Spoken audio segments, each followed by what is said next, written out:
sou Leonardo Martinelli, estou aqui para falar do quarteto número 13 de Ludwig van Beethoven, quarteto para dois violinos, viola e violoncelo, sobre o número Opus 130. Vale a pena sempre aproveitar a oportunidade, né, que o número Opus ele é normalmente entendido como uma referência de catálogo editorial, né, nem sempre ele diz respeito ao completo da obra de um determinado compositor, mas Beethoven, como ele publicou muita coisa em vida, a gente acaba utilizando o catálogo Opus que ele mesmo organizou para nos localizarmos na obra dele. Justamente, o Opus 130 é também um quarteto encomendado pelo príncipe russo Nikolai Golitsyn.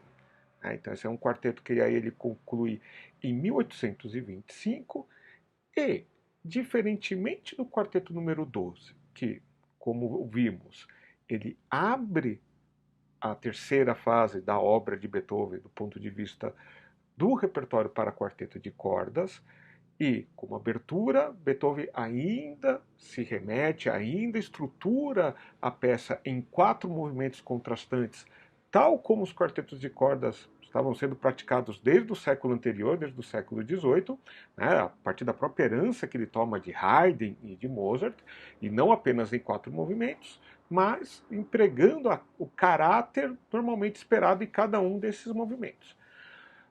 No quarteto número 13, Beethoven ele vai extrapolar os limites do quarteto de cordas e do gênero sonata de uma maneira geral. Originalmente, o quarteto número 13, ao invés de 4 movimentos, ele previu 6 movimentos. Então, ele abre com uma forma sonata, até aí tradicional, mais ou menos. Então, nesse primeiro movimento, Beethoven, ele, tal como a gente ouviu no quarteto número 12, propõe uma introdução, adagio ma non troppo, adagio, mas não muito. Ou seja, né, tem algum tipo de movimento, não fica muito lento. A qual segue um allegro, quando, né, então você introduz e aí vem a música. Mas tal como a gente ouviu, só que aqui de uma maneira muito mais intensa, Beethoven vai oscilar entre este adágio e o allegro de uma forma mais sistemática.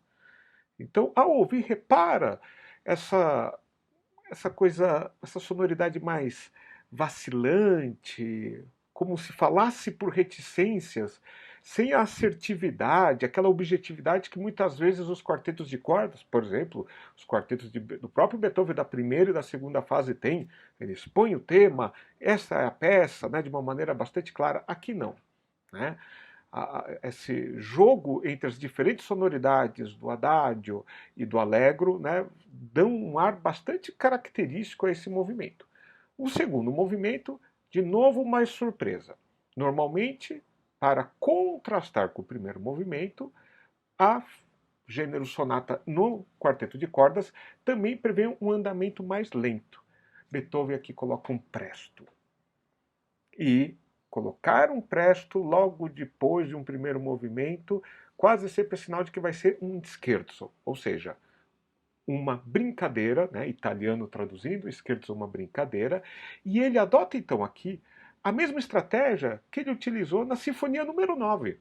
Então a Sinfonia número 9 de Beethoven, nós temos um primeiro movimento grandioso, grandiloquente, e quando se esperaria um movimento lento, ele põe um scherzo. Então a mesma estratégia ele usa aqui, ou seja, a sinfonia ele já tinha composto anos antes, né, então ele retoma essa experiência.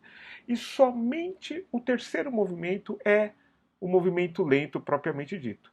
Mas não é que ele seja um movimento lento. Beethoven então, ele indica na partitura andante con moto ma non troppo, ou seja, andado com movimento. Né? Então ande. Imagina que você está fazendo uma caminhada com objetividade, né? Você não está passeando. Andante con moto ma non troppo. Então Beethoven tem já dessas paradoxos, dessas contradições, né, que depois, ao longo do século XIX, do romantismo, vão ser bastante características, inclusive na indicação de andamentos.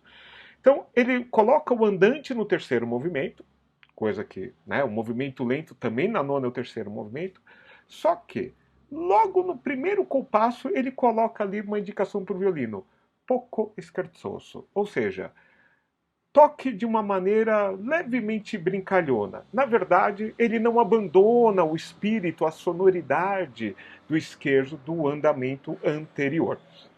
Então é bastante interessante ouvir isso, né? Como é que ele mantém essa sonoridade ao longo dessa peça, né? Desse terceiro movimento, que nos leva para o quarto movimento. Até aí a gente estava no esquema como tradicionalmente se esperaria um quarteto de cordas. Só que aí ele vai colocar a dança ligeira.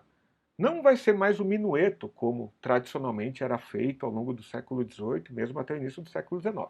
Beethoven ele abandona o minueto de uma forma definitiva, sobretudo na terceira fase. Ele põe uma dança alemã, alla danza tedesca, ele coloca em italiano, de uma forma paradoxal, né? Ele, alemão mesmo, né? De Bonn, usando termos em italiano para se referir a uma dança alemã, tedesco em italiano. Allegro assai, muito alegre. Então, nós vamos aqui ter uma sonoridade, né, quando se fala de dança alemã, ele está falando de dança camponesa, dentro de um imaginário, né, dentro de uma estilística ligada às danças campestres. Aqui a gente até vai ouvir reverberar um pouco das danças, né, que ele evoca na Sinfonia número 6, a famosa Sinfonia Pastoral. Bem de leve. Tá? Então a gente vai reencontrar essa sonoridade. E temos um quinto movimento. Isso era uma coisa absolutamente inédita, né? Você ter um gênero sonata articulado em mais de 4 movimentos. Beethoven ele quase faz isso na nona. Né? O último movimento ele é em 2 partes, né? Então ele, mais ok, ainda é um único movimento. Aqui não, ele assume. Então ele coloca como o quinto movimento desse quarteto de cordas número 13, o que é, de fato, um movimento lento. Adagio molto espressivo. Um adágio bastante expressivo.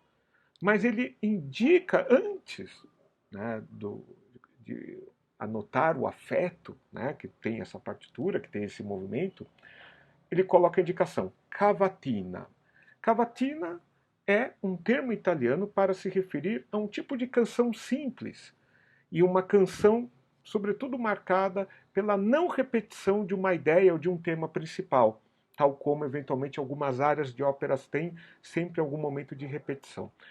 Então ele vai evocar essa sonoridade que sempre se espera, né? O momento do canto sem palavras, né? Da canção sem palavras, uma música de uma sonoridade bem lenta, bem melancólica, uma cavatina triste, se a gente quiser entender dessa maneira, e um dos movimentos mais incríveis que Beethoven compôs na sua vida.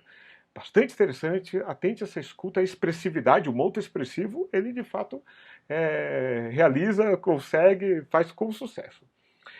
Originalmente, este quarteto teria um gran finale, né? Um sexto movimento que ele construiu em forma de fuga, um processo de composição, né, que se herda do barroco, que apesar de não ser uma forma de expressão musical da moda, Beethoven continua realizando ao longo de sua carreira. Ele compôs fugas, ele colocou trechos de fuga nas suas sinfonias, né, nas suas sonatas, e aqui ele faz todo um movimento, uma grande fuga, que de tão gigantesca é uma peça à parte, né? E por sugestão do seu editor à época, ele falou: olha, não vamos publicar, esse quarteto já está gigantesco, né? E esse último movimento torna ele impraticável, né? Inclusive em termos comerciais. Então Beethoven ele topa. O quarteto número 13 é publicado com o Opus 130 e a Grande Fuga como Opus 133, mas originalmente composta como o movimento que encerra esse quarteto. Então, hoje em dia é opcional, você pode fazer a Grande Fuga como uma peça à parte, né, ou fazer o quarteto número 13 e encerrá-lo com a Grande Fuga. E é bastante interessante ouvir dessas duas maneiras. Né? Ouvir o quarteto número 13 na sequência, ouvir a Grande Fuga, mas esse último movimento, né, a Grande Fuga, então o Opus 133, ele é tão um universo em si que também pode ser ouvido de forma independente, de forma autônoma. E isso nós vamos fazer. Então, nós temos separado um outro vídeo, uma outra gravação, uma outra explicação da grande fuga, mas fica essa sugestão de escuta, de ouvir os 5 movimentos do quarteto número 13 e, na sequência, emendar a grande fuga e perceber como ele propõe uma nova maneira de estruturar o quarteto de cordas.